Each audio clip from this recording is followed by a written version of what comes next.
ربنا آتنا في الدنيا حسنة وفي الآخرة حسنة وقنا عذاب النار.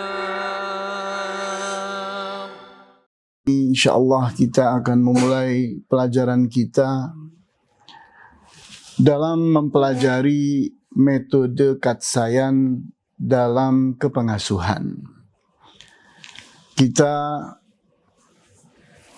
dalam melakukan sebuah proses mengasuh yang artinya merubah ilmu menjadi amalan, teori menjadi praktek, konsep menjadi aplikasi dan implementasi. Jadi pengasuhan atau kepengasuhan itu apa sih? Pengasuhan itu bukanlah pengajaran, di mana pengajaran adalah transfer of knowledge, memindahkan pengetahuan dari otak guru kepada otak murid, dari buku kepada otak murid, itu namanya transfer of knowledge. Itulah pengajaran. Pelakunya disebut pengajar. Sedangkan pengasuhan adalah melakukan proses mentransformasi, memindahkan ilmu yang sudah didapat oleh anak itu diproses agar ilmu tadi menjadi amalan. Teori berubah menjadi praktek. Kemudian konsep berubah menjadi aplikasi, menjadi implementasi. Nah, dalam proses itu dibutuhkan metode. Apa metodenya? Nah, kita ingin mendalami metode yang insya Allah bisa membawa kita kepada keberhasilan dalam mengasuh, yaitu Katsayan.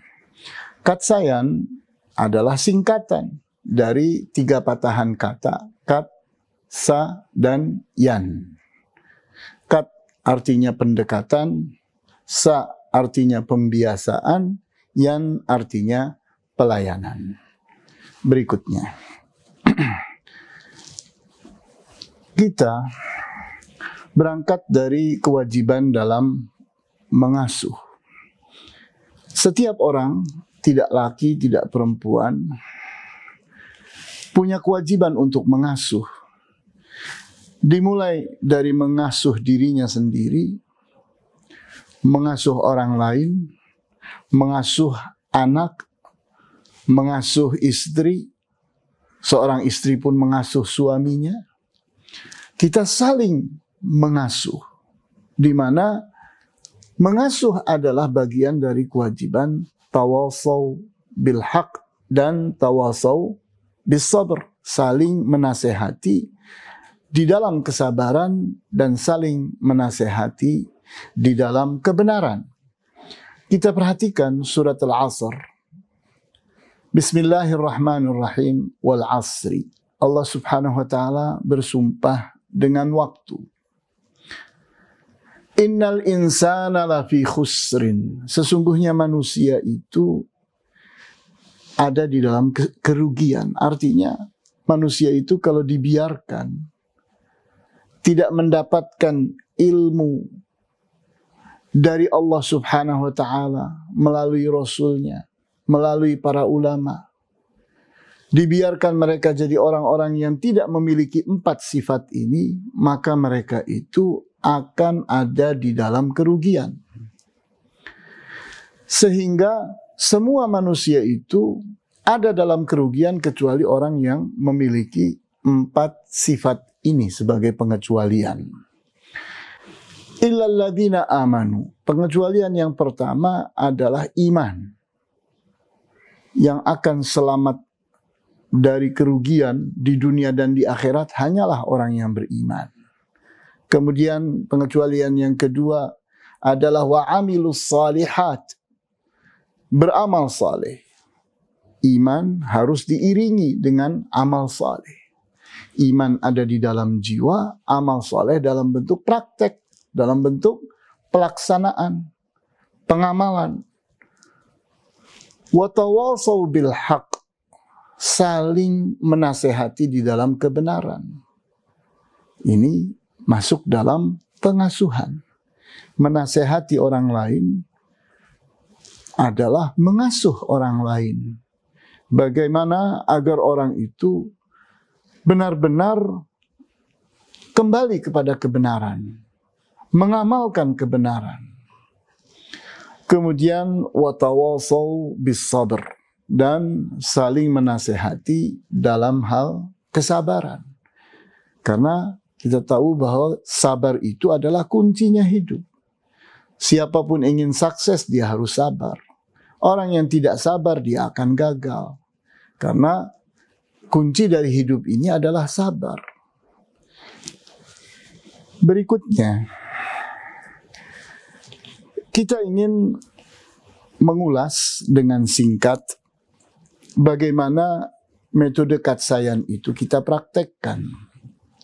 Kita perhatikan layar ini. Metode yang pertama adalah KAT atau pendekatan. Jadi singkatannya adalah KAT. Yang dimaksudkan adalah pendekatan. Arah atau tujuan yang ingin dicapai oleh pendekatan itu agar anak kita itu mau menerima program kepengasuhan. Kita ingin mengasuh anak ini. Maka kita dekati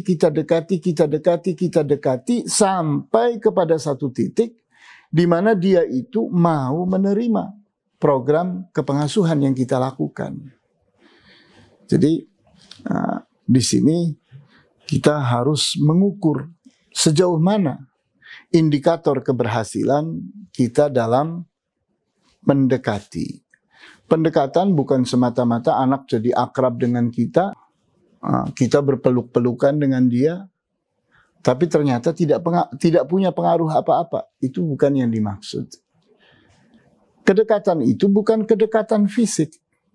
Kedekatan itu adalah lahirnya kepercayaan pada diri anak, sehingga anak itu mau menerima kepengasuhan yang kita lakukan. Kita mengasuh dia dan dia tidak merasa asing kepada kita, dan dia menganggap apa yang dilakukan oleh kita itu semuanya baik, semuanya bermanfaat untuk dia. Kemudian metode yang kedua adalah pembiasaan. Memproses sebuah perubahan itu dengan melakukan pembiasaan, dibentuk kebiasaan-kebiasaan, di mana sifat itu adalah hasil dari kebiasaan. Karakter itu adalah hasil dari kebiasaan. Sikap itu adalah hasil dari kebiasaan.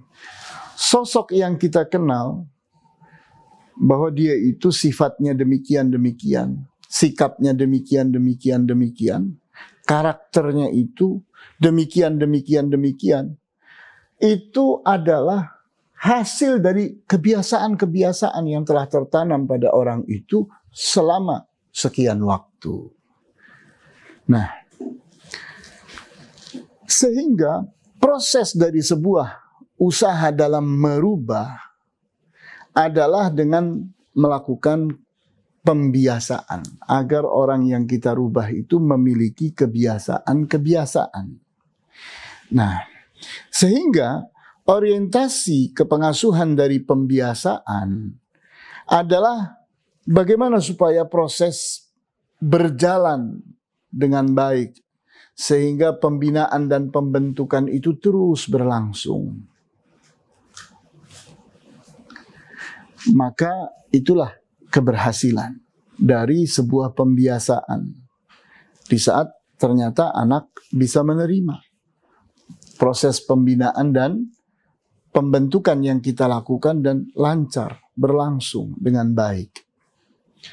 Kemudian metode yang ketiga adalah pelayanan yang disingkat YAN, di mana orientasinya adalah terwujudnya pengembangan diri, di mana yang kita harapkan pada anak di saat kita itu melayani, memfasilitasinya, melatihnya, memberikan apa-apa yang dibutuhkannya, mendampinginya terus-menerus, menjawab pertanyaannya, menginspirasinya, memotivasinya, dan seterusnya. Kita lakukan itu semua untuk apa?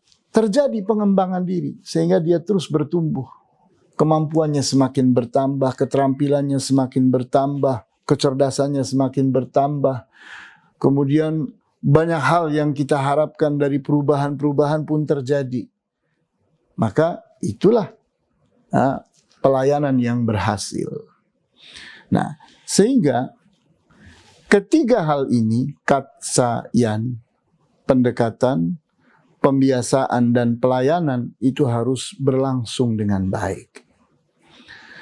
Di mana kegagalan itu di saat kita membalik-balik. Kita buru-buru melakukan pelayanan, padahal kita belum membangun kebiasaan baik. Contohnya, ada anak nakal.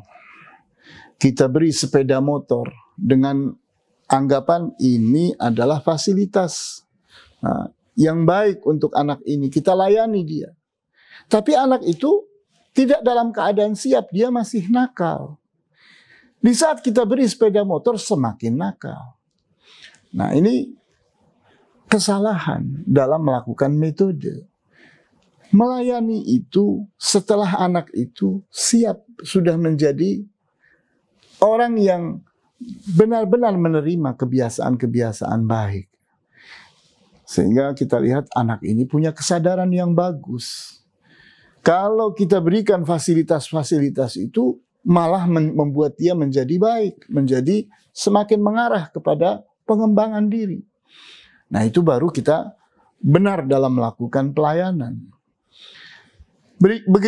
Berikutnya, di saat kita itu ingin melakukan pembiasaan-pembiasaan, tapi anak itu ternyata tidak percaya kepada kita, merasa tidak dekat dengan kita, merasa curiga kepada kita.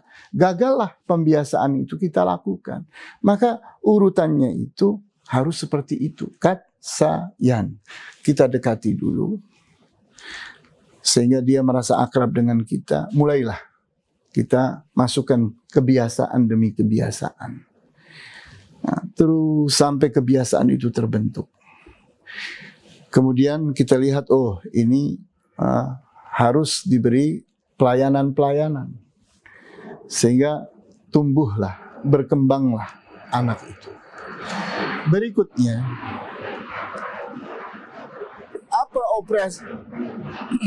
apa operasional dari pendekatan? Artinya, apa-apa yang kita perlu lakukan dalam rangka pendekatan? Yang pertama, kita dekati dengan mengenali identitas pribadi.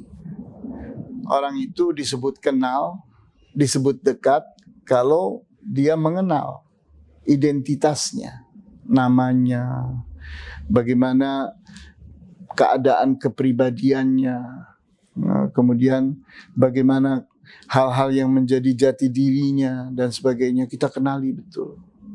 Orang itu akan senang sekali di saat ada orang yang ternyata kenal betul dengan diri kita. Berarti orang ini perhatian. Kemudian mengenali sifat dan karakter. Jadi dengan kita bergaul bersama anak ini dengan baik, maka kita menguasai sifat-sifatnya, karakter-karakternya. Orang akan senang sekali kalau dia itu dimengerti, dipahami oleh pengasuhnya itu dengan baik, karena dimengerti, diketahui dengan baik sifat-sifatnya dan karakter-karakternya. Kemudian mengenali kebiasaan dan kesukaan dirinya. Kita ini setiap hari tahu, oh anak ini punya kebiasaan baik, juga punya kebiasaan buruk. Punya kesukaan yang baik dan kesukaan yang buruk. Maka kita kenali dengan baik. Kita ini disebut akrab kalau kita menguasai betul tentang apa-apa yang menjadi ciri khas seseorang, keadaan yang asli pada diri orang itu. Kemudian memahami perubahan emosi sesuai situasi dan kondisi. Jadi di saat dia marah kita tahu, di saat dia benci kita tahu, di saat dia ngambek kita tahu, di saat dia itu punya keadaan-keadaan emosional yang baik atau yang buruk. Yang baik itu bagaimana senangnya, bagaimana bahagianya, bagaimana dia menunjukkan bahwa dia dalam semangat dan sebagainya. Kita mengerti satu persatu. Oh, keadaan emosi anak ini adalah demikian, demikian, demikian. Kita mengerti betul. Kemudian memperlakukannya sesuai dengan kecenderungan jiwa. Setiap orang itu punya kecenderungan emosional. Itu kita perhatikan. Karena kita ingin mendekati dia. Agar kedekatan itu sukses, berhasil, maka kita itu masuk dari kecenderungannya. Di mana mendekati orang itu mendekati jiwanya. Karena kedekatan itu bukan kedekatan fisik. Fisik itu bisa dari awal dilakukan. Tapi jiwa butuh proses yang panjang. Sehingga merubah itu dimulai dari kedekatan. Di saat jiwa bisa menerima. Kemudian mengenali passion setiap person. Anak-anak ini punya passionnya masing-masing. Apa sih passion itu? Passion itu gairah. Seseorang dalam melakukan sesuatu dengan semangat, dengan kegairahan. Tidak merasa terpaksa, dia betul-betul mencintainya.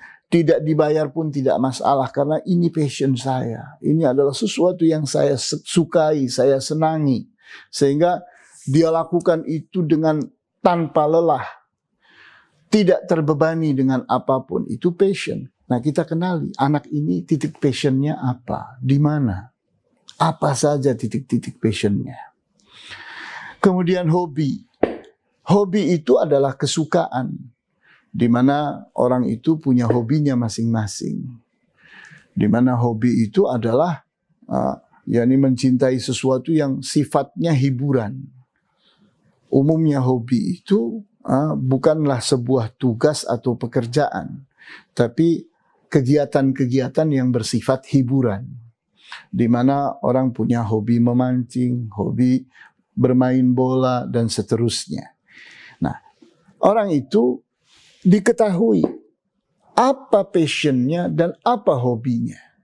Sehingga dimengerti mana titik-titik kuat pada anak itu, mana titik-titik lemah anak itu. Sehingga ini nanti akan kita perlukan di saat memperbaiki anak itu. Karena memperbaiki anak itu nanti dari apa-apa yang menjadi kecenderungan jiwa anak tersebut. Berikutnya. Bagaimana operasional dari pembiasaan? Di mana yang pertama adalah membentuk kebiasaan sesuai waktu. Kita buatkan kebiasaan-kebiasaan. Ini kebiasaan pagi hari, ini kebiasaan siang hari, ini kebiasaan sore hari, ini kebiasaan malam hari. Kita berikan kebiasaan-kebiasaan yang membuat anak itu benar-benar terisi hidupnya. Hidupnya penuh dengan makna. Kenapa? Ada nilai-nilai yang dilakukan setiap waktu. Kemudian membentuk kebiasaan beribadah dengan khusyuk. Kita lihat bahwa beribadah di dalam Islam itu kita mulai dari kecil. Sehingga anak itu umur 7 tahun pun sudah mulai diajari sholat. Sehingga dia mulai punya kebiasaan sholat. Dan kita ajak untuk khusyuk. Anak itu umur 7 tahun sudah mulai bisa mengerti. Otaknya itu sudah lengkap. Sehingga sudah memahami apa yang dilakukannya. Dan sudah mengerti apa yang dilakukan oleh orang lain. Kemudian membentuk kebiasaan mencintai dan membenci karena Allah. Jadi kita lihat ini adalah pembentukan kesadaran. Di mana seseorang itu menjadikan Allah sebagai tujuannya. Menjadikan Allah itu sebagai ukurannya. Saya mencintai fulan karena fulan itu mencintai Allah. Karena fulan itu dicintai oleh Allah. Saya membenci fulan karena fulan itu membenci Allah. Si fulan itu dibenci oleh Allah. Jadi sejak kecil itu kita tanamkan hal yang demikian. Sehingga itu menjadi karakter anak itu. Bahwa cinta dan bencinya bukan emosi pribadinya. Karena emosi bisa salah. Tapi kalau seseorang itu mencintai karena Allah, membenci karena Allah, tidak mungkin salah. Kemudian kebiasaan yang lain adalah kebiasaan dalam memberi ataupun tidak memberi. Hanya karena Allah. Si fulan saya beri karena memang dia adalah orang yang layak diberi. Menurut Allah, sesuai dengan ilmu yang dimiliki oleh kita. Kita tahu bahwa Allah itu mencintai anak yatim, mencintai orang miskin, mencintai orang susah. Kita tahu dari ayat-ayat Al-Quran, dari hadis-hadis yang sahih. Kita tahu itu semua. Sehingga di saat kita memberi, sebabnya karena Allah. Bukan urusan emosional, tapi betul-betul karena kebenaran yang datang dari Allah. Di saat kita tidak memberi, bukan pula karena emosi, bukan. Bukan karena kebencian pribadi, tidak. Tapi benar-benar karena Allah subhanahu wa ta'ala semata-mata. Dan itu harus dibentuk dari kecil. Kemudian kebiasaan memilih kata-kata saat akan bicara. Seseorang itu dia menimbang dulu, berpikir dulu sebelum bicara. Sehingga pembicaraannya itu berbobot, bernilai. Bukan asal ngomong. Bukan asal-asal bicara, bukan. Tapi benar-benar sudah ditimbang, ini baik, ini bermanfaat, ini benar. Kemudian membina kebiasaan peduli sesama. Ini kesadaran yang tinggi harus dibangun dari kecil. Sehingga anak itu di saat dia ingin berbuat buruk, kita tegur, nak, jangan nak. Kamu pun tidak suka kalau ada orang melakukan itu kepadamu. Di saat anak itu akan melakukan sesuatu yang berbahaya, kita tegur, nak, jangan. Ini bisa mengakibatkan rusaknya ini, rusaknya itu. Ini orang akan jadi susah nanti kalau ini rusak. Jadi kita menegur anak itu dari kecil untuk punya kepedulian terhadap sesama. Dia cinta kepada dirinya dan dia cinta kepada orang lainnya. Dia benci terhadap dirinya sesuatu yang buruk, dia pun membencinya terhadap orang lain pula. Kemudian membina kebiasaan berpikir cerdas. Dari kecil anak itu harus punya ukuran kecerdasan yang terus meningkat. Di mana kita selalu memberi alasan dan kita selalu melatih dia untuk punya alasan. Kenapa kamu melakukan ini? Begini ayah, begini ibu. Karena ini akan begini-gini. Ah, bagus, lakukan, teruskan. Sehingga anak itu benar-benar diajak untuk cerdas. Setiap kata-katanya, setiap perbuatannya, setiap sikapnya. Itu semua adalah hasil dari pemikiran. Tidak asal berbuat. Kita bentuk hal itu dari kecil. Kemudian kebiasaan menimbang skala prioritas. Ini baik, tapi ingat. Jadi kita lihat, kita harus punya skala prioritas. Anak itu harus dibentuk bahwa dunia ini penuh dengan keadaan-keadaan. Waktu kita sangat terbatas. Sehingga keterbatasan itu menyebabkan kita selalu memilih. Ya, ini baik, tapi ini lebih baik. Ya, kita lihat bahwa ini bermanfaat, tapi ini lebih bermanfaat. Jadi kita punya skala-skala prioritas. Bahwa kebaikan itu bersusun, kebenaran itu bersusun, manfaat itu bersusun. Sehingga mana yang harus kita dahulukan? Yang prioritasnya tertinggi yang kita dahulukan. Kemudian kita selalu mengajak anak itu untuk mengukur efektivitasnya apa, efisiensinya apa. Ini akibatnya bagaimana? Ini kerugiannya apa? Kemudian bagaimana secara waktu, bagaimana secara biaya. Kita perhatikan itu. Itu harus dibina sejak kecil. Jadi jangan kita berpikir anak kecil aja harus diajari yang seperti itu. Tidak. Sesungguhnya otak manusia itu sudah siap semenjak kecil itu untuk berpikir. Untuk punya tingkat analisa yang bagus. Kemudian kita pun mendidik anak, mengasuh anak untuk punya kebiasaan dalam berdisiplin sehari-hari. Sehingga anak itu punya acara-acara, kegiatan-kegiatan terhadap dirinya, terhadap orang lainnya sesuai dengan tuntutan situasi dan kondisi, sesuai dengan waktu dan seterusnya. Dia mengerti betul. Dia tidak boleh berlama-lama dalam melakukan ini. Dia melakukan semuanya dan dia plot semuanya itu dengan ukuran. Sehingga anak itu punya manfaat untuk dirinya dan orang lainnya. Sehingga dia hidup dengan efektif, dengan efisiensi yang bagus. Itu semua adalah kebiasaan-kebiasaan yang perlu ditanamkan pada anak. Kemudian bagaimana operasional dari pelayanan? Bagaimana kita melayani? Operasionalnya seperti apa? Siap melayani dialog setiap saat. Jadi anak itu akan banyak pertanyaannya, jawab pertanyaan itu. Sehingga jangan sampai kita membiarkan anak tanpa jawaban. Kita usahakan jawabannya. Sehingga jangan segan-segan untuk kita itu mengatakan, nak, ayah belum tahu saat ini, ibu belum tahu saat ini, tapi ayah akan cari jawabannya. Jangan segan-segan untuk berkata seperti itu. Bukanlah cacat bagi seorang manusia untuk mengatakan tidak tahu. Karena aslinya manusia itu memang tidak tahu. Sehingga kalau dia tidak tahu, dia mencari jawabannya. Kemudian membantu dalam menghadapi kesulitan. Hidup ini berisikan tantangan-tantangan, persoalan-persoalan, masalah-masalah, kesulitan-kesulitan.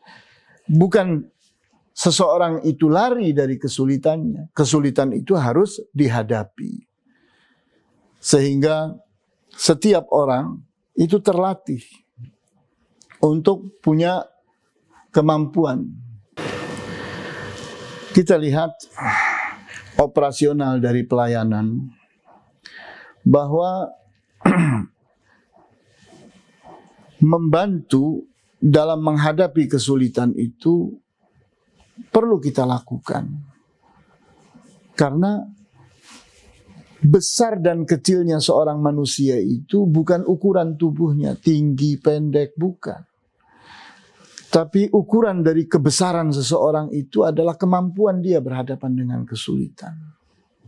Berhadapan dengan tantangan, berhadapan dengan masalah, dengan persoalan. Di saat masalah seseorang itu besar dan mampu menyelesaikannya, itulah orang besar. Di saat ternyata seseorang masalah yang kecil saja lari daripadanya, kita bilang orang kerdil ini. Nah, itu harus dilatih dari kecil. Sehingga anak itu harus diajak bersama-sama untuk menyelesaikan semua kesulitannya. Kemudian memperbaiki hubungan yang bermasalah. Bagaimana hubungan dia dengan kawannya, hubungan dia dengan lingkungannya, dengan gurunya, dengan siapapun di sekitarnya. Kemudian membimbing dalam bersikap dan bertindak, di mana anak itu jangan dibiarkan, jangan dilepas. Jangan sampai anak itu ternyata akrab dengan anak nakal. Karena anak nakal itu mampu memberikan apa yang dia butuhkan. Nah, ini kekalahan kita. Kenapa? Karena kita kurang membimbing anak. Di mana kita ini harus dekat dengan anak. Kita layani dia. Sehingga setiap sikapnya, setiap tindakannya itu betul-betul benar, baik, bermanfaat. Kemudian mengarahkan anak kepada pilihan yang terbaik. Banyak yang baik, tapi kita ajak dia untuk cerdas sehingga dia memilih yang terbaik. Kemudian membangun sikap percaya diri, pede, penting sekali. Banyak orang gagal itu karena tidak punya pede. Banyak orang mudah ragu, tidak punya kepastian, tidak punya ketetapan. Karena apa? Tingkat PD-nya rendah. Tingkat percaya dirinya rendah. Itu harus dibangun dari kecil. Sehingga anak itu dalam keadaan tahu bahwa saya mampu. Kenapa saya bilang diri saya tidak mampu padahal saya mampu? Kemudian membangun kemandirian. Dari kecil anak itu diusahakan untuk bisa melakukan apapun sendiri. Tidak bergantung kepada orang lain. Kemudian membantu terbentuknya integritas diri. Seseorang itu memerlukan kepastian bahwa dirinya itu dihargai oleh orang lain. Orang akan menghargai kemuliaan diri kita. Orang akan menghargai kejujuran kita, amanah kita. Kepastian, komitmen kita, konsistensi kita dalam kebaikan, dalam kebenaran. Itu adalah bangunan dari integritas diri yang harus dibangun semenjak kecil. Kemudian memberi tugas-tugas dan tanggung jawab harian. Anak itu dari kecil harus terbiasa untuk melakukan tugas.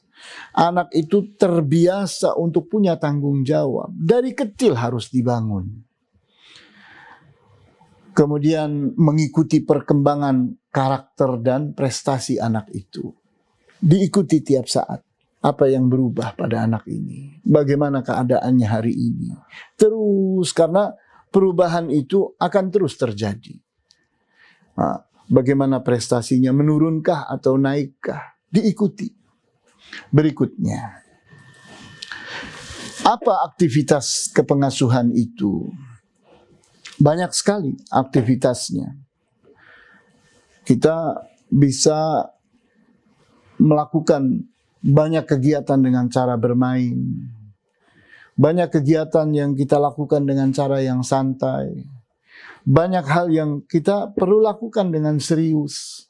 Dan seterusnya. Anak itu harus dilatih. Contohnya adalah latihan berpidato. Penting. Anak itu harus punya kemampuan public speaking, sehingga dia itu mampu menerangkan apa yang ada di dalam jiwanya, apa yang menjadi ilmunya kepada orang lain. Berdiskusi. Dari kecil anak itu dilatih untuk berdiskusi, sehingga dia punya kemampuan untuk mendengar orang lain, kemampuan untuk berpendapat, untuk menyimpulkan, menganalisa pendapat-pendapat dan sebagainya. Kita lakukan simulasi-simulasi. Anak disuruh, "Nak, kalau kamu itu berbuat demikian, gimana coba caranya?" Maka dia melakukannya. "Saya akan begini, Bu. Saya begini, Pak." Dia mencontohkan dirinya dalam melakukan sesuatu. Kita ajak untuk workshop, ayo kita kerja. Ayo kita bertani, ayo kita melakukan sesuatu. Kemudian kerja bakti, ayo kita ajak. Ayo kita bersihkan rumah kita bersama-sama. Kita ajak bermain positif. Apa mainan-mainan yang betul-betul membentuk. Bukan mainan yang kosong, yang tidak ada maknanya, tidak ada nilainya, tidak. Tapi ada nilai-nilai positif yang bisa didapat. Kemudian tugas dan tanggung jawab sosial. Dari kecil anak itu diberi tugas, diberi tanggung jawab. "Nak, kamu jaga ini. Nak, ini kamu sampaikan ini. Nanti kamu kalau ada tamu datang bilang begini. Kamu jawab seperti ini." Dari kecil itu harus dilatih. Terus berorganisasi. Bagaimana bekerja sama, berkoordinasi. Masing-masing punya jabatan, masing-masing punya kewenangan, punya tugas dan sebagainya. Kita bentuk kepanitiaan. Kita menjadi sebuah tim, menjadi sebuah panitia dalam melakukan sebuah kegiatan. Kemudian kita melakukan studi banding. Di saat kita berkunjung ke suatu tempat, kita beri tugas. Nanti pulangnya engkau harus menyimpulkan apa yang didapat dari kunjungan kita ini. Ini aktivitas yang betul-betul membuat anak itu membangun dirinya. Kemudian Berikutnya, alat-alat evaluasi kepengasuhan supaya kita ini tidak jalan dalam berproses melakukan pengasuhan itu kosong. Tidak benar, harus dievaluasi. Tingkat keberhasilannya seperti apa? Tingkat kegagalannya bagaimana? Itu harus dievaluasi. Sehingga kita ini harus menilai setiap kegiatan kita bagaimana. Berhasilkah kegiatan yang kita lakukan? Kalau gagal, kenapa sebabnya? Kalau berhasil, apa penyebabnya? Kita tingkatkan. Kita melakukan wawancara. Kita bertanya jawab. Sehingga kita mendapatkan kejelasan dari orang tersebut, dari anak itu sendiri. Kita melakukan riset yang sederhana. Ayo kita melakukan penelitian-penelitian. Kita menguji keadaan seorang anak itu dengan menanyakannya kepada orang lain. Supaya kita tahu bahwa penilaian kita tidak tertipu bahwa anak itu sedang bersandiwara di hadapan kita. Tidak, tapi betul-betul sebuah kenyataan. Jadi kita lakukan itu. Riset-riset yang sederhana bersama anak. Kemudian kita melakukan ujian tertulis. Ada pertanyaan-pertanyaan yang harus dijawab oleh anak itu dengan menulis. Ada ujian praktek, bagaimana dia mempraktekkan sesuatu. Kemudian kita minta dia untuk menilai dirinya sendiri. Siapa kamu menurut kamu? Dia memaparkan tentang dirinya. Kemudian kita buat anak-anak kita itu saling menilai satu dengan yang lain. Kemudian kita berikan apresiasi kepada yang baik. Kita hukumi yang berbuat kesalahan dan sebagainya. Kemudian kita pun menilai setiap kebiasaan-kebiasaan yang sudah menjadi kebiasaan dari setiap orang itu.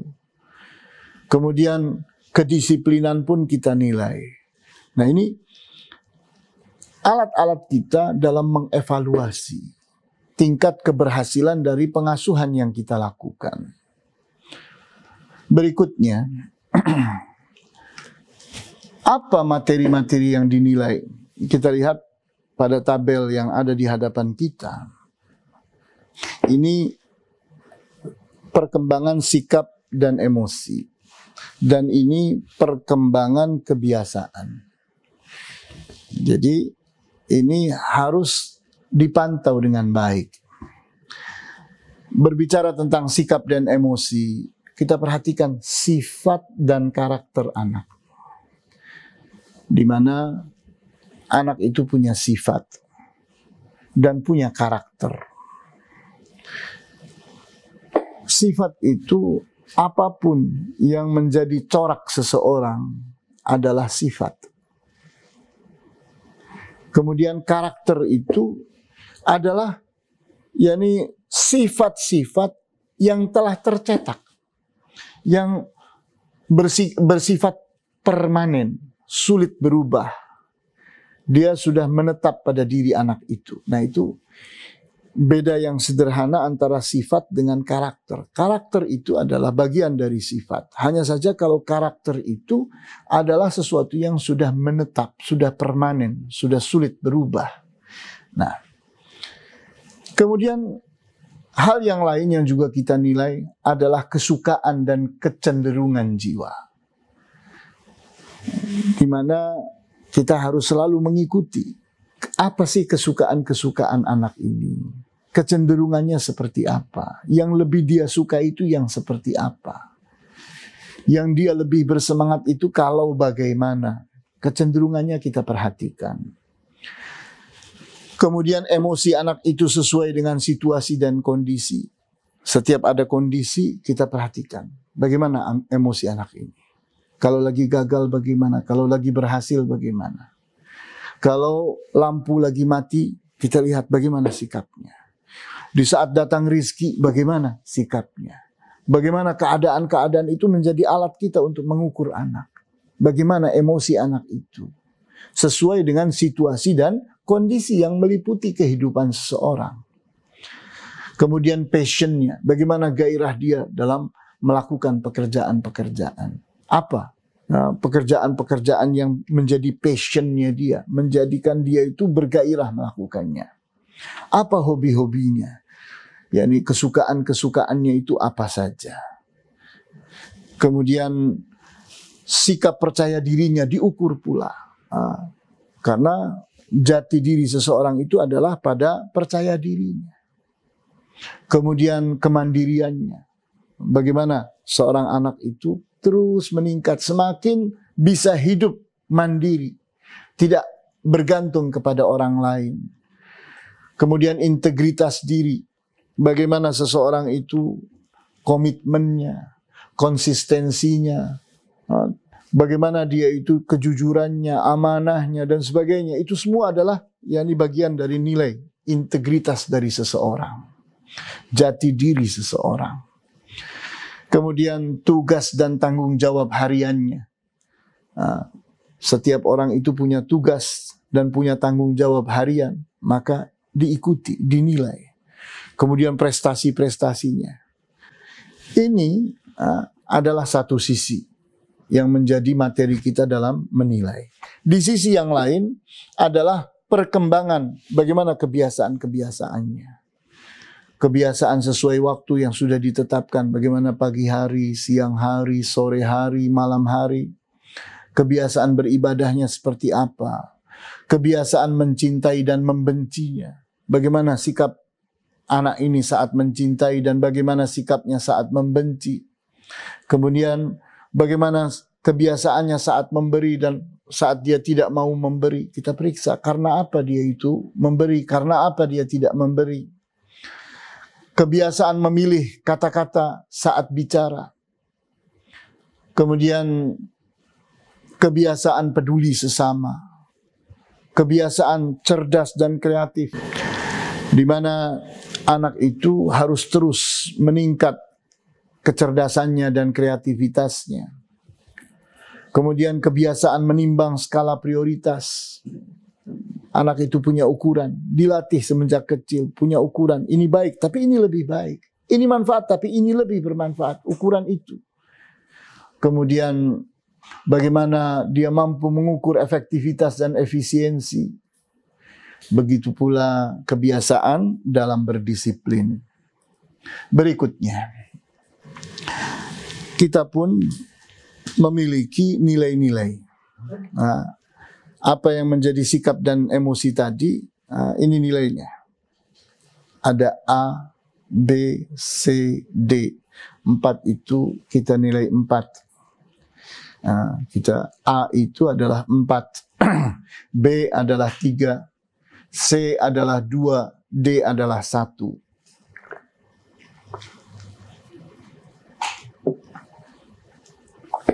Di mana kita total nilainya, sifat dan karakternya bagaimana, kesukaan dan kecenderungan jiwanya, emosi di saat situasi dan kondisi yang sedang terjadi itu bagaimana diikuti, dinilai.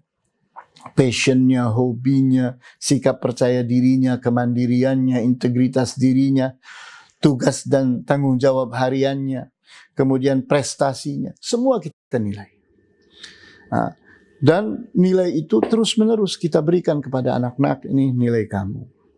Kamu itu ternyata masih C saja. Coba tingkatkan untuk jadi B, tingkatkan untuk jadi A dan sebagainya. Sehingga terus orang itu diajak untuk meningkat. Berikutnya, bagaimana kita itu menilai kebiasaan-kebiasaan. Sama. Setiap kebiasaan yang 10 macam ini kita nilai. A itu 4, B itu 3, D itu 2, D 1. Kita total. Bagaimana kebiasaan sesuai waktu, bagaimana kebiasaan beribadahnya, bagaimana kebiasaan dalam mencintai dan membenci, bagaimana kebiasaan dia dalam memberi dan tidak memberi, kebiasaan dia dalam memilih kata-kata saat bicara, kebiasaan peduli terhadap sesama, kebiasaan cerdas dan kreatif, kebiasaan menimbang skala prioritas, kebiasaan mengukur efektivitas dan efisiensi, kemudian kebiasaan berdisiplin. Ini kita bangun dari kecil. Mungkin kita akan bilang, wah Ustadz ini kan beban Ustadz. Nah ini kesalahan kita. Kita itu menganggap anak kecil itu bukan manusia. Jadi awal dari kesalahan orang tua itu menganggap anak itu bukan manusia. Sehingga kegagalan itu sudah mulai dilakukan oleh seseorang dari awal. Kita lihat Rasulullah SAW. Bagaimana beliau itu mendidik anak kecil. Kita contohkan adalah bagaimana beliau berdialog dengan anak kecil waktu itu yang bernama Abdullah ibnu Abbas yang umurnya baru 9 tahun pada saat itu. Kita tahu bahwa di saat Rasulullah SAW pergi berperang, kedatangan mereka ke Madinah itu disambut oleh anak-anak. Anak-anak itu sangat bangga sekali dengan Rasulullah SAW dan para sahabat beliau. Sehingga mereka itu sudah berada di pintu gerbang Madinah, menunggu kedatangan Rasulullah SAW. Sehingga pada saat Rasulullah SAW dan para sahabatnya datang, masuk ke pintu gerbang Madinah, anak-anak itu berebut, ingin naik ke atas kuda, ingin naik ke atas onta. Maka Abdullah ibn Abbas pun dinaikkan orang naik ke atas ontanya Rasulullah SAW. Maka Rasulullah SAW pun berdialog dengan Abdullah ibn Abbas. Ya ghulam, wahai anak, inni u'allimuka kalimat. Sesungguhnya aku ini ingin mengajari engkau ungkapan-ungkapan. Kita lihat ungkapannya. Ihfazillaha yahfazka. Pelihara oleh engkau Allah. Allah akan memeliharamu. Coba kita pikirkan. Oh, sebegini bobotnya. Anak kecil umur 9 tahun sudah diajari oleh Rasulullah SAW sesuatu yang luar biasa. Yaitu memperhatikan Allah. Ihfazillaha tajidhu tujahaka. Pelihara oleh engkau Allah. Allah akan menyertaimu. Kita bayangkan dari kecil sudah diajari sikap muraqabah dari kecil. Inilah Rasulullah SAW. Di mana beliau itu menganggap anak kecil pun manusia. Anak kecil itu yang belum berkembang itu adalah otaknya. Belum berkembang. Tapi jiwanya itu sudah siap. Jiwa seorang manusia itu sudah siap semenjak awal. Yang belum siap itu adalah fisiknya. Bagian dari fisik ini adalah otak. Belum siap. Dia akan bertumbuh untuk semakin kuat, semakin siap. Tapi jiwa tidak. Jiwa itu dari anak itu lahir sudah siap. Sehingga kita ini tidak boleh salah dalam mendidik anak. Anak bayi sekalipun tidak boleh kita berbicara yang buruk. Kenapa ditangkap oleh anak itu? Kenapa? Bayi ini adalah manusia. Jadi awal dari keberhasilan kita dalam mendidik, jangan melihat anak kecil itu bukan manusia. Karena inilah awal dari kesalahan orang tua dalam mendidik anak. Menganggap anak itu bukan manusia. Kapan seorang manusia itu disebut manusia? Nanti kalau sudah dewasa. Apa sih artinya dewasa? Banyak itu orang tua yang umurnya sudah tua, tapi kekanak-kanakan, manja, tidak punya kemandirian, bergantung kepada orang lain. Tidak peduli kepada orang lain, egois terhadap dirinya sendiri. Nah, kita lihat bahwa orang itu tidak dewasa. Walaupun secara umur dia sudah tua. Tapi ternyata kita lihat ada anak-anak kecil, masih kecil tapi kesadarannya bagus. Public speakingnya bagus. Kemudian caranya bertanya pun bagus. Caranya menjawab, caranya berdialog. kesadarannya dalam memperhatikan orang, punya kepedulian, dan seterusnya. Itu semua ada pada anak kecil. Sehingga kita bilang anak ini dewasa walaupun umurnya masih kecil. Jadi, di saat kita berbicara tentang kepengasuhan, kita kembali bahwa yang kita ingin kembangkan dalam mengasuh itu adalah metode katsayan. Kita melakukan pendekatan, pembiasaan, dan pelayanan. Dan itu berurutan. Nah, jangan melakukan pembiasaan kalau kita belum dekat. Jangan melakukan pelayanan kalau anak itu belum punya kebiasaan baik. Sehingga ini urutan ini kita lakukan. Dan itu setiap saat. Bahwa 3 hal ini bisa jadi simultan. Bersama-sama datangnya. Bersama-sama kita lakukan. Kita dekati, kita biasakan dan kita layani. Bisa. Bisa kalau memang anak itu ternyata prosesnya berjalan dengan bagus. Nah, namun di saat kita baru memulai, maka tingkatan itu pun harus tersusun dengan baik. Dekati dulu. Biasakan. Kemudian baru difasilitasi, dilayani. Sehingga di saat kita itu memenuhi apa yang menjadi tuntunan dari pelajaran kita, insya Allah kita akan sukses. Dan pelajaran kita itu akan berlangsung, yakni 4 episode. Hari ini adalah episode yang pertama, yaitu mengenalkan secara umum katsayan. Nanti pelajaran berikutnya adalah pendekatan. Episode berikutnya adalah pembiasaan. Kemudian episode berikutnya lagi adalah pelayanan. Sehingga nanti menjadi 4 pelajaran secara tersusun. Berikutnya, kita ingin menjawab pertanyaan-pertanyaan yang sudah masuk. Pertanyaan yang pertama, bagaimana dengan orang tua yang sudah terlanjur dan telah banyak melakukan kesalahan dalam mendidik? Jawabannya tidak ada kata-kata terlambat. Tidak ada. Di mana mulailah dengan pendekatan. Anak itu walaupun kita sudah banyak salah kepada dia, dekati lagi. Karena ini manusia. Kalau kayu kita bisa gergaji, kita bisa paku, kita bisa pukul-pukul dengan palu. Itu kalau kayu. Besi bisa kita las-las dan sebagainya. Tapi ini tidak, ini manusia. Manusia itu bagaimana jiwanya itu kita pengaruhi. Merubah orang memang tidak bisa. Tapi mempengaruhi orang untuk berubah itu bisa. Sehingga kita pun hafal ayat Al-Quran. Inna Allaha la yughayyiru ma biqaumin hatta yughayyiru ma bi anfusihim. Sesungguhnya Allah tidak akan merubah apa yang ada pada suatu kaum sampai mereka sendiri yang merubah diri mereka sendiri. Artinya apa? Artinya orang itu bisa merubah kalau dia mau. Nah, sehingga di saat kita ingin merubah orang lain, maka kita pun harus menjadi orang yang berpengaruh terhadap orang itu supaya dia mau merubah dirinya.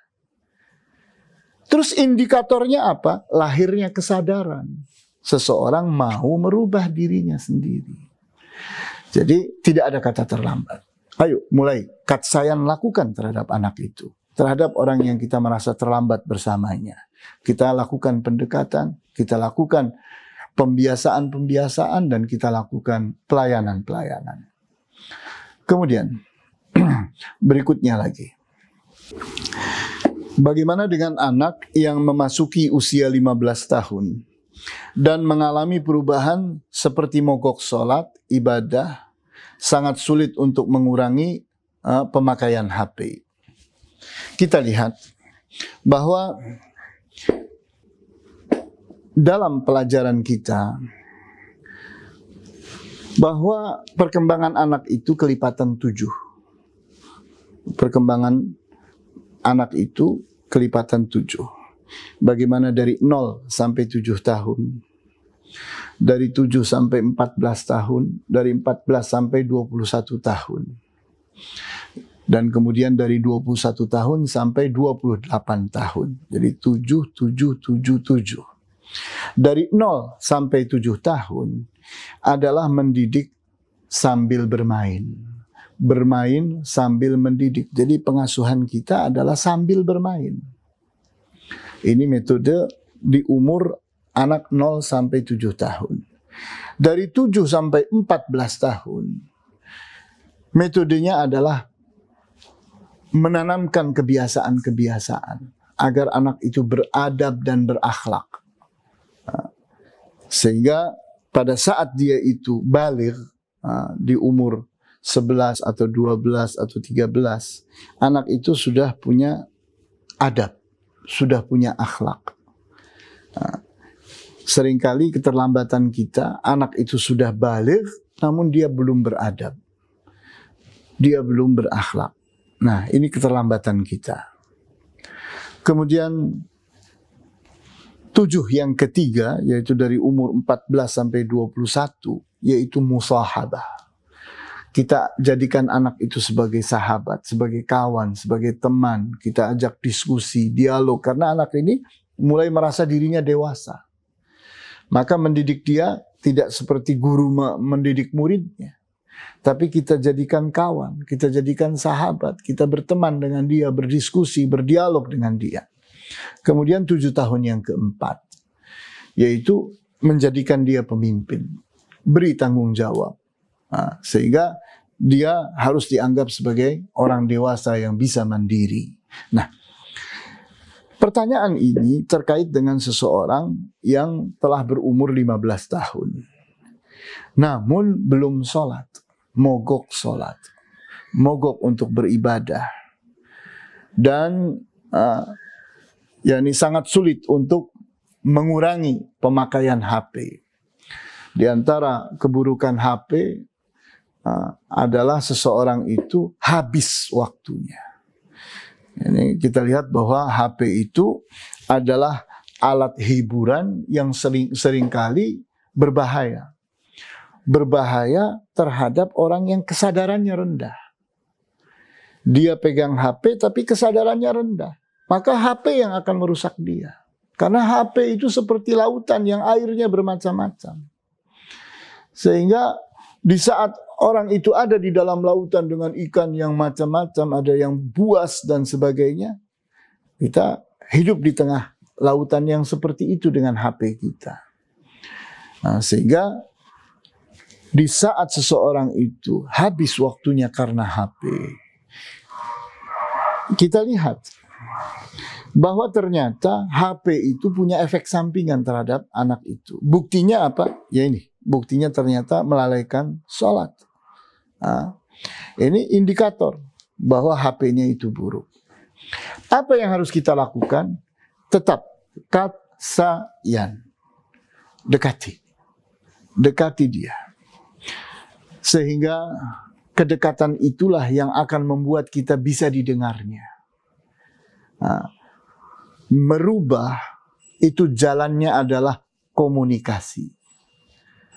Merubah itu jalannya adalah dengan komunikasi. Sehingga kita berbicara, dia mendengar. Dia berbicara, kita mendengar. Komunikasi harus dibangun dengan pendekatan itu. Di mana kita harus mempengaruhi dia.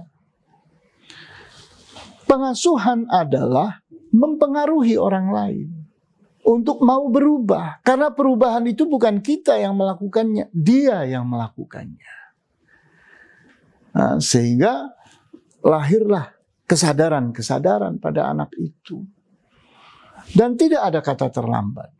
Rasulullah SAW itu tidak berdakwah hanya untuk anak kecil.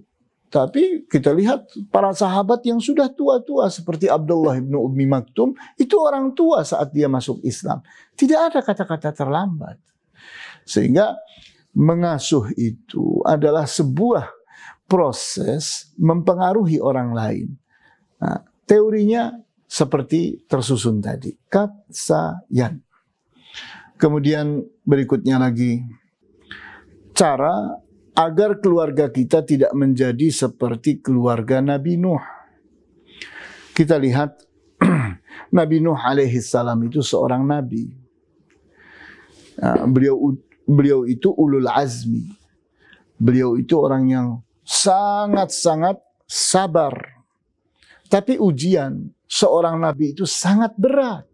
Sehingga dia dapat predikat ulul azmi karena memang itulah tingkat kesulitannya. Dan sanggup bersabar di hadapan kesulitan yang sebesar itu. Kita lihat kegagalan Nabi Nuh alaihi salam. Bukan berarti beliau itu tidak berusaha. Hidayah Allah tidak sampai kepada istrinya dan tidak sampai kepada anaknya.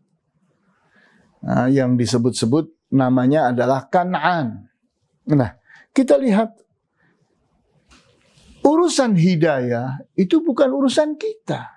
Urusan Allah subhanahu wa ta'ala. Nabi Nuh alaihi salam sebagai seorang ayah hanya bisa mempengaruhi. Kalau ternyata anaknya pun tidak mendengarnya, istrinya pun tidak mau mendengarnya, maka tanggung jawab itu ada pada istri dan anak itu. Nah, di saat kita kembali ke diri kita, ingat bahwa ujian kita insya Allah tidak seberat ujiannya Nabi Nuh alaihi salam. Di saat kita ingin berhasil mendidik istri, bagaimana sih? Ingat, bahwa setiap seorang suami dengan istri itu seperti selembar uang atau semata uang logam. Di mana setiap uang itu selalu punya dua wajah. Yang ini gambarnya, yang ini nilainya. Sehingga uang itu akan berharga kalau dua wajah ini ada pada uang itu. Seperti itulah suami istri. Seorang suami yang saleh, istrinya pun salihah. Seorang suami yang tidak saleh, istrinya pun tidak salihah. Kita membaca pada surat An-Nur ayat 26.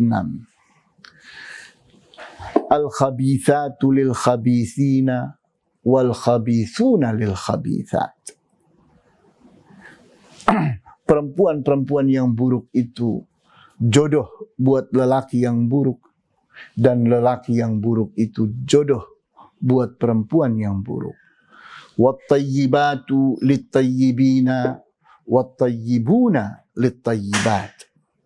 Dan perempuan-perempuan yang baik itu adalah jodoh buat lelaki yang baik.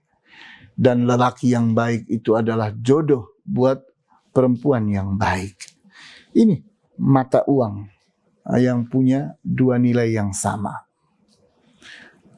Sehingga di saat kita itu melihat istri kita punya kelemahan, punya kesalahan, maka bukan perang yang kita lakukan, tapi kita berusaha semampunya dan kita berdoa kepada Allah. Dan jangan lupa kembali kepada diri sendiri. Apa salah saya sehingga istri saya ini seperti ini? Begitu pula seorang istri. Seorang istri pun melihat, kenapa kok suami saya seperti ini? Apa salah saya? Maka mulailah perbaikan itu dari diri sendiri. Kemudian terhadap anak. Bagaimana anak kita supaya tidak menjadi seperti Kan'an? Ya, jawabnya lakukanlah katsayan tadi. Pendekatan, pembiasaan, dan pelayanan. Dan jangan pernah merasa terlambat. Tidak ada kata-kata terlambat. Terus lakukan itu. Kemudian pertanyaan berikutnya. Cara agar anak menjadi bijaksana dalam menggunakan internet sehingga tidak menjadi gaptek, akan tetapi kami tidak bisa mendampingi mereka dalam menggunakan internet. Ya, kita tahu bahwa kedewasaan seseorang itu diukur dari kesadarannya. Jadi, apa sih indikator dari kedewasaan? Kesadaran. Apa sih kesadaran itu? Kesadaran itu adalah mengerti akan kebutuhan. Orang yang sadar itu orang yang mengerti kebutuhannya. Orang yang tidak sadar itu orang yang lupa kebutuhannya. Orang yang lalai akan kebutuhannya. Orang yang tidak peduli kepada kebutuhannya. Orang yang sadar bahwa air itu adalah kebutuhannya, dia akan mencari air. Orang yang sadar bahwa makanan itu adalah kebutuhannya, dia akan mencari makanan. Nah, begitu pula setiap hal yang baik, setiap hal yang benar, setiap hal yang bermanfaat, itu kebutuhan manusia di dunia ini. Maka orang yang sadar akan mencari kebaikan, akan mencari kebenaran, akan mencari manfaat. Ya, di saat kita ingin anak itu tetap menggunakan internet supaya tidak gaptek, tapi mendampinginya pun tidak bisa. Terus bagaimana? Bayangkan bahwa internet itu lautan. Terus kita tidak bisa berenang. Anak kita pun tidak bisa berenang. Kita biarkan anak itu main-main di lautan, ya tenggelam. Nah, kemampuan berenang itu dimulai dengan kesadaran. Di saat anak itu mengerti akan kebutuhannya, dia punya kesadaran yang tinggi, biarkan dia main dengan internet. Dia tahu caranya berenang di lautan internet itu. Tapi di saat ternyata anak itu kesadarannya rendah, tidak mampu membedakan antara baik dan buruk, benar dan salah, manfaat dan bahaya, dia tidak mampu membedakannya. Tidak. Anak itu akan habis digerus oleh lautan internet. Kemudian berikutnya lagi, cara agar memperbaiki hubungan dengan anak yang menjauh dan lebih memilih untuk bersama temannya. Di mana kita ini, kalau kita mengurut tadi kata yan, ini berarti dia itu salah dalam hal pendekatan. Kawannya berhasil melakukan pendekatan, sehingga anak itu lari dari kita pergi kepada kawannya. Kenapa? Karena kita gagal melakukan pendekatan. Sehingga apa-apa yang menjadi jurus-jurus kita, langkah-langkah kita, operasional kita terhadap anak dalam hal pendekatan, lakukan. Lakukan. Insya Allah di saat kita benar-benar melakukan itu, kita akan dekat dengan anak. Dan di saat kita itu betul-betul melayani anak, maka anak itu akan puas dengan kita. Anak tidak akan bertanya ke orang, tapi bertanya kepada kita. Di antara kesalahan kita, kita ini jadi korban dunia. Di mana waktu kita habis untuk dunia, perhatian kita habis untuk dunia. Akibatnya ternyata istri jadi terlantar, anak jadi terlantar. Kenapa? Karena kita memiliki prioritas yang salah. Habis waktu kita, habis perhatian kita untuk dunia. Yang tidak ada habis-habisnya. Memang ada orang pernah menghabisi dunia ini? Tidak ada. Tidak ada dunia yang bisa dihabisi oleh seseorang. Sehingga jangan kita ini salah dalam memperlakukan dunia. Kita ini melihat dunia dengan cara yang benar. Jangan berambisi terhadap dunia ini. Anak itu lebih mahal daripada dunia ini. Keluarga kita itu lebih mahal daripada dunia ini. Kita mencari dunia ini untuk kebahagiaan anak, untuk kebahagiaan keluarga. Jangan sampai yang jadi target kita korbankan karena hal-hal yang bukan target. Kemudian berikutnya lagi,